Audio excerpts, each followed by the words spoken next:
Hello everyone, hope you're all feeling well. Regular viewers may remember my trip up Molfamo with my friend on his hub drive fat bike. Well, he's converted it back to an ordinary fat bike and I've taken all the bits off him, and they're interesting to say the least. He sort of builds things, to work, not to actually look aesthetic or any kind of engineering excellence. Cue the dramatic music. It's clearly quite a powerful drive, and when you run it at 2,500 watts, you can easily get up hills like these. So let's have a look at what we've got. Right then, let's have a look at the wheel first.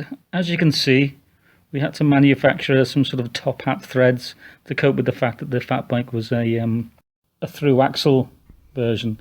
Also, as you can see, he's had to weld on a torque stop, and he's used a 10mm spanner.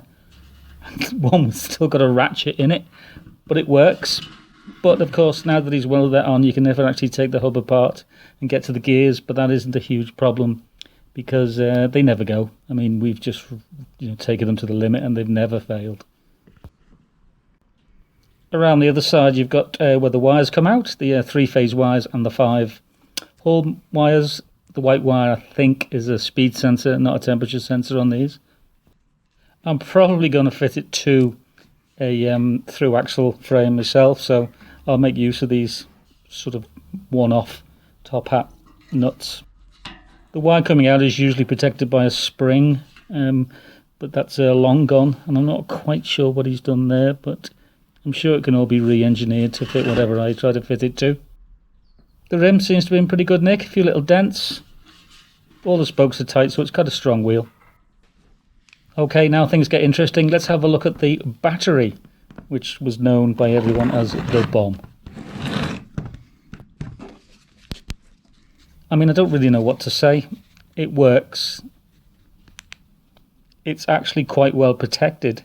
It was originally had black plastic moulded all around it. I've ripped some of it off.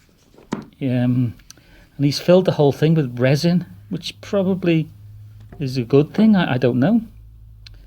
But it makes it extremely difficult to take apart now, because I want to turn it into two 10-amp-hour batteries.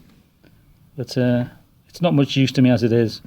I'll see how this goes. If anyone's got any ideas how you dissolve this resin and leave the batteries, I'd be glad to hear about it.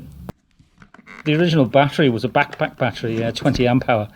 About 500 quid he paid for it, and it's a really good battery made by an expert with their top-end cells. It's only done about 30 charges, so it's worth saving. I think I'll probably end up just having to hack it apart and get the 2 new BMSs for 2 10-amp-hour cells. I can't see I'm going to salvage that mess. It is a thing of beauty, isn't it? That's the charging point.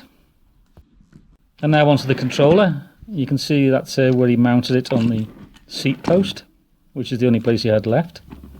These are just cheap eBay Chinese controllers. They're like 30 quid to buy.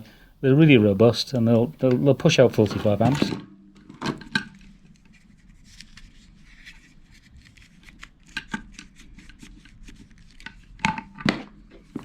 Right, phase wires, everything looks okay. Yep. This is doable. Let's see if the thing works. I'll just quickly botch it together. You don't have to worry at all about shorting out phase wires, strangely enough. That will not damage the controller, no matter what you do with the phase wires. But never ever short out the phase wires to the hall wires, because that will just burn everything out. If you ever buy this motor and fit it to a controller that can push out 45 amps, you have to cut out the connector. It just will not put up with it. The very first time I did it, I went through Gisborne mountain bike trails and it just burst into flames. I had to splice it at the side of the path, stick the 3 phase wires together, and that got me home. But the problem was that it melted so much, the wires had actually touched the holes, so I lost my holes. And once you lose them, the motor never runs properly ever again. is this safe? Okay, will I be able to hold this? I mean, what happens if it suddenly goes to full power and in a mad panic I'm trying to pull the XT90s apart? Well, that should make a good video anyway.